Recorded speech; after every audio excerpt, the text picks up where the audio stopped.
MMSK Vlogs.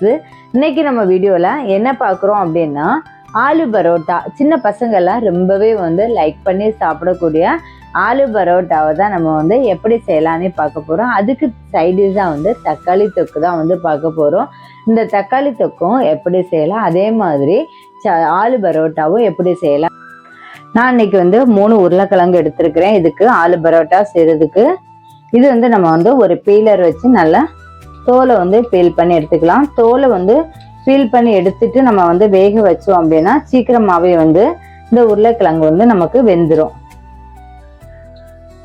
ஒரு 5 மினிட்ஸ்ல நம்ம வேக வச்சு நம்ம எடுத்துடலாம். பீலர் வச்சு நம்ம பீல் பண்ணும்போது ஈஸியாவே அந்த பொட்டேட்டோடைய தோல் நமக்கு வந்துடும். வேலையும் சுலபமாவே நமக்கு இருக்கும். நம்ம ஒரு பாத்திரத்துல தண்ணி எடுத்து வச்சிருக்கிறோம். இப்போ நம்ம தோல் எடுத்து வச்சிருக்க உருளைக்கிழங்க இதுல நம்ம சேர்த்துக்கலாம்.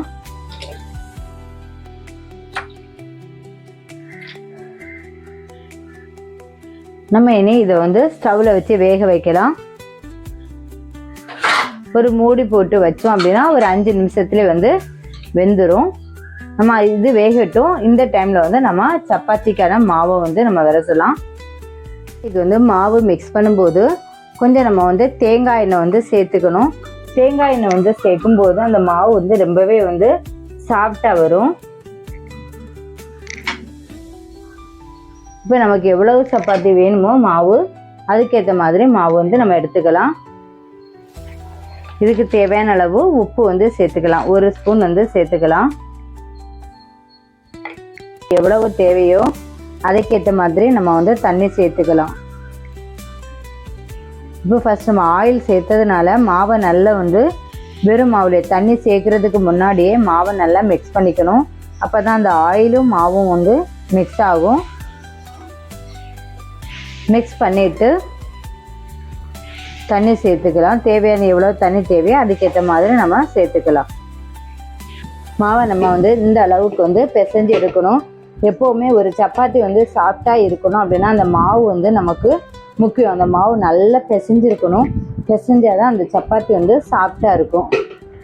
இந்த அளவுக்கு நம்ம பிசைஞ்சு எடுத்துட்டு இனி இதுக்கு மேலே நம்ம நல்லெண்ணெய் அப்ளை பண்ணக்கூடாது. எப்போவுமே நல்லெண்ணெய் அப்ளை பண்ணால் கொஞ்சம் ஹார்டாக மாறிடும். அதனால கொஞ்சம் தேங்காய் எண்ணெய் அப்ளை பண்ணிக்கணும்.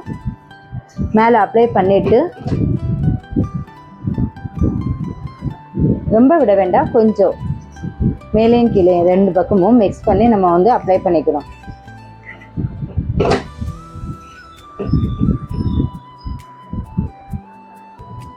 அப்ளை பண்ணிட்டு ஒரு 10 நிமிஷம் ஒரு மூடி போட்டு நம்ம ஊற வச்சிடலாம். இப்போ உருளைக்கிழங்கு வெந்துருச்சான்னு பார்த்துடலாம். உருளைக்கிழங்கு நமக்கு நல்லாவே வெந்துடுச்சு. நம்ம கை வச்சு அழுத்தும் போது இந்த மாதிரி ஃப்ரெஷ் ஆகி போகணும். வெந்துடுச்சு, சூடாக இருக்குது. நம்ம இனி இதை வடிகட்டி எடுத்துடலாம். உருளைக்கிழங்கு வெந்தாச்சு. நம்ம இனி ஒரு மசியல் கடையில் இருக்குல்ல, பருப்பெல்லாம் கடைவோம்லாம் அந்த மாதிரி உள்ளதை வச்சு நம்ம கடைஞ்சோம் அப்படின்னா டக்குன்னு கடைஞ்சிரும். இந்த மாதிரி மசிச்சு எடுத்துக்கணும். நம்ம இந்த அளவுக்கு கடைஞ்சி எடுத்தாச்சு. நம்ம இனி இதில் என்னெல்லாம் மிக்ஸ் பண்ணுறோம் அப்படின்னா டேஸ்ட்டுக்காக உப்பு 1 ஸ்பூன் உப்பு நம்ம சேர்த்துக்கிட்டோம். அது கூடவே 2 பச்சை மிளகாய் சின்னதாக கட் பண்ணி வச்சுருக்குறோம், அதையே சேர்த்துக்கலாம். ஒரு 1/4 டீஸ்பூன் மிளகுத்தூள், அதே மாதிரி ஒரு 1/2 டீஸ்பூன் மிளகாய்த்தூள், ஒரு 1/4 டீஸ்பூன் ஜீரகம், ஒரு மீடியம் சைஸு பெரிய வெங்காயத்தை சின்னதாக கட் பண்ணி வச்சுருக்கிறேன். தேவைக்கு கொஞ்சம் வாசனைக்கு கொத்தமல்லி இலை. இது கூடவே ஒரு 1/4 டீஸ்பூன் மஞ்சள் தூளும் சேர்த்துக்கலாம். இனி இதெல்லாம் சேர்த்து நல்லா மிக்ஸ் பண்ணிக்கலாம். நம்ம கை வச்சு கூட மிக்ஸ் பண்ணிக்கலாம், இல்லை அப்படின்னா ஒரு கரண்டி வச்சு மிக்ஸ் பண்ணிக்கலாம். நான் இப்போ கை வச்சு மிக்ஸ் பண்ணுறதுக்கு எனக்கு ரொம்ப ஹீட்டாக இருக்குது. அந்த உருளைக்கிழங்கு இப்போ தானே நம்ம வேக வச்சு மசித்தோம். சூடோட மசிக்கும் போது நல்லாவே மசிஞ்சு வந்துடும். சூடாக இருக்கிறதுனால தான் நான் இப்போ ஒரு கரண்டி வச்சு மசிச்சு எடுத்துருக்கேன். இந்த மாதிரி கை வச்சு கூட நல்லா மசிச்சு எடுத்துக்கலாம். நம்ம கை வச்சு மிக்ஸ் பண்ணும்போது நல்லா உருளைக்கிழங்கு வந்து நல்லா வந்து மிக்ஸ் ஆகும். அந்த மசாலா எல்லாமே வந்து நல்லா மிக்ஸ் ஆகும். ஆனால் கொஞ்சம் சூடாக தான் இருக்குது.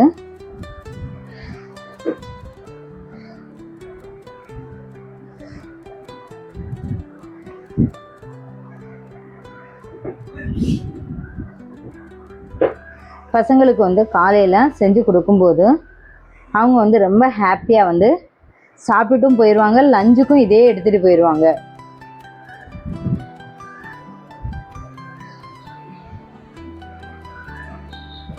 நமக்கு மசாலா இப்போ வந்து ரெடி ஆகியாச்சு. இந்த அளவு நல்லா மிக்ஸ் பண்ணிக்கணும். பார்த்தீங்களா, மசாலா எல்லாமே வந்து நல்லா வந்து மிக்ஸ் ஆகிடுச்சு. நம்ம இனி ஆலு பரோட்டா செஞ்சிடலாம். ரொம்பவே ஈஸியாக சுலபமாக நம்ம பிள்ளைங்களுக்கு வீட்டிலே வந்து செஞ்சு கொடுக்கலாம். நம்ம சப்பாத்திக்கு மாவு விரசி வச்சோம்ல, 10 நிமிஷம் வந்து கழித்து எடுத்தாச்சு. இந்த மாவு வந்து இந்த சைஸுக்கு வந்து எடுத்துட்டு இந்த மாதிரி பண்ணிக்கணும்.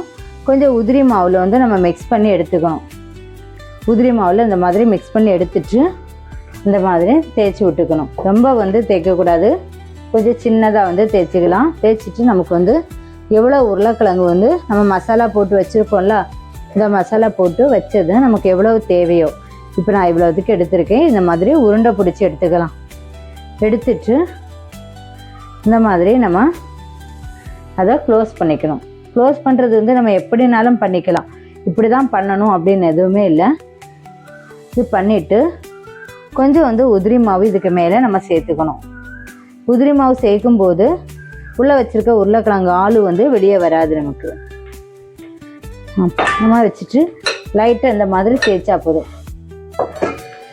ரொம்ப அழுத்தம் கொடுக்க வேண்டாங்க. இந்த மாதிரி அதுக்கு நம்ம தேய்க்கும் போதே நமக்கு அந்தந்த சர்க்கிள் ஷேப்பில் வந்து வந்துடும்.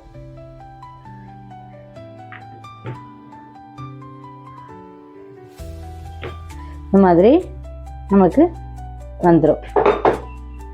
இனி நம்ம ஒரு பாத்திரத்தில் நம்ம போட்டு வச்சு சுட்டு எடுத்துக்கலாம். நம்ம இப்போ வந்து ஸ்டவ்வை வந்து பற்ற வச்சு கல்லை வந்து சூடு பண்ணியாச்சு. இனி கொஞ்சம் வந்து நம்ம ஆயில் வந்து தேய்ச்சிக்கலாம். நம்ம தோசை சுடுறோம்ல, அதே மாதிரி தான் தேய்ச்சி வச்ச ஆலுவை நம்ம போட்டுடலாம். போட்டுட்டு இதுக்கு மேலேயே வந்து கொஞ்சம் வந்து நம்ம ஆயில் அப்ளை பண்ணணும். ஆனால் இது வந்து ஃபுல் ஃப்ளேமில் தாங்க வைக்கணும். அப்போ தான் வந்து அந்த ஆலு பரோட்டா வந்து வேகும்.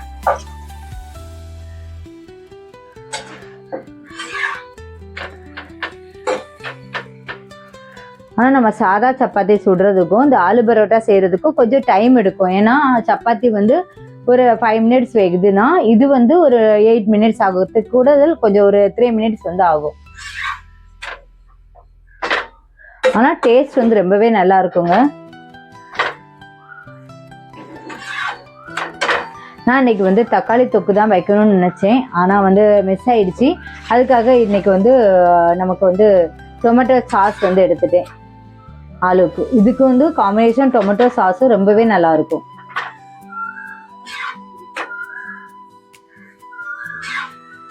அப்பப்போ நம்ம வந்து மாற்றி போட்டோம் அப்படின்னா அந்த பரோட்டா வந்து ரொம்பவே சாஃப்டா இருக்கும்.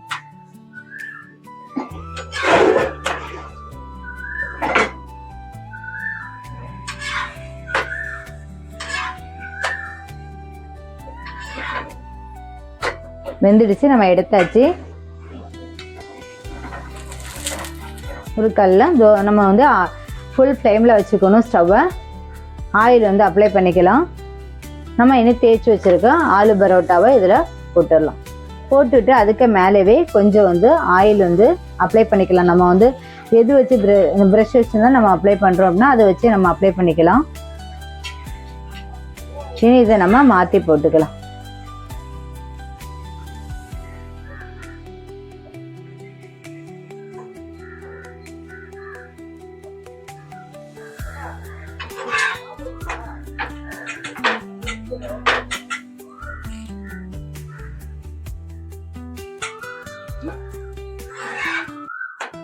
இது நார்த் இந்தியாவில் ரொம்பவே வந்து ஃபேமஸான டிஷ்ஷுங்க.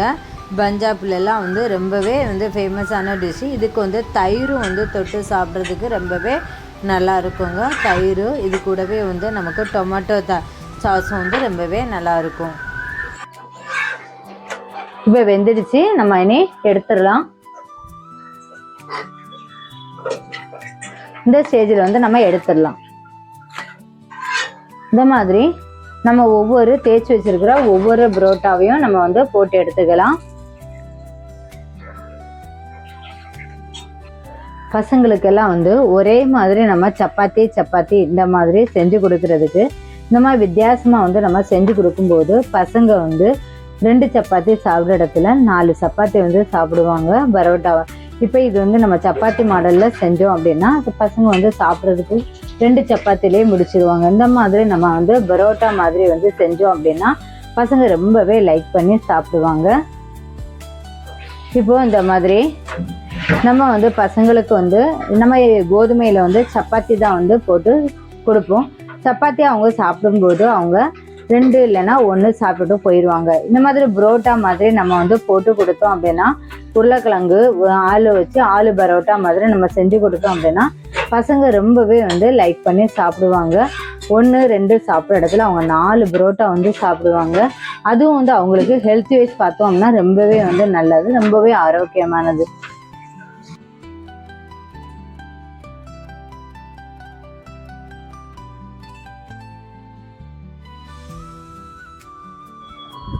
ஆலு பரோட்டா வந்து செஞ்சாச்சு. எப்படி இருக்குன்னு நம்ம டேஸ்ட் பண்ணி பார்த்துடலாம்.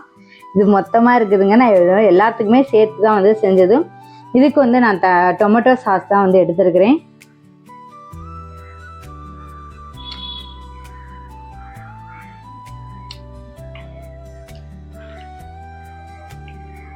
அந்த உருளைக்கிழங்குல இருக்கக்கூடிய மசாலா, அந்த சப்பாத்தி இந்த மாவு இருக்குல்ல கோதுமை மாவு, அதில் இருக்கக்கூடிய டேஸ்ட்டு 2 சாஸ் எல்லாம் சேர்த்து சாப்பிடும்போது ரொம்பவே வந்து அட்டகாசமாக இருக்குது.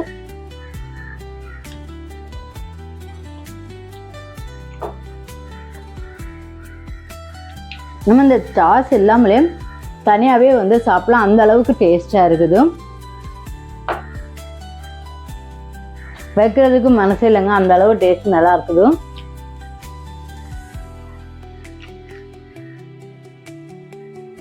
வீடியோ உங்களுக்கு பிடிச்சிருக்கோன்னு நினைக்கிறேன். பிடிச்சிருந்தா லைக் பண்ணுங்கள், ஷேர் பண்ணுங்கள், சப்ஸ்கிரைப் பண்ணுங்கள், பக்கத்தில் இருக்க பெல் ஐக்கானை கிளிக் பண்ணுங்கள். நாவில் சுவை மலரட்டும். நம்ம இன்னொரு நல்ல வீடியோவில் மீட் பண்ணலாம். தேங்க்ஸ் ஃபார் வாட்சிங். பாய்.